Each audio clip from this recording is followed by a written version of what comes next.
বলছি শোনো না, এই নাও 30 টাকা। সামনে জগদ্ধাত্রী পুজো তো, আমি তোমার কাছে টাকা জমাবো। হ্যাঁ,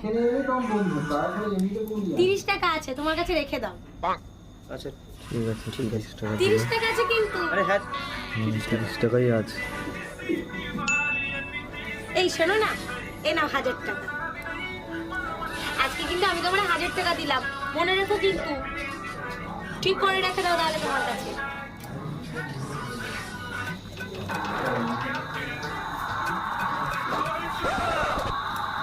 দাও আমাকে 30,000 টাকাটা দাও। 30,000 টাকা? কিসের 30,000 টাকা? আরে তোমার মনে নেই তোমার কাছে আমি টাকা জমাচ্ছিলাম? ও তুমি একদিন 30 টাকা আমি 1000 টাকা দিয়েছিলাম, 1030 টাকা। 1030? কিসের 1030? তুমি কি কোনো হিসাব টিসাব জানো না নাকি? এই মাথাটা তোমার কোন অফিসে চাকরি দিয়েছে? হ্যাঁ, দাও আমার 30,000 টাকা দাও। আবার 30 টাকা আর 1000 টাকা? হ্যাঁ 30,000 টাকা দাও, আমার টাকাটা দাও। শোনো,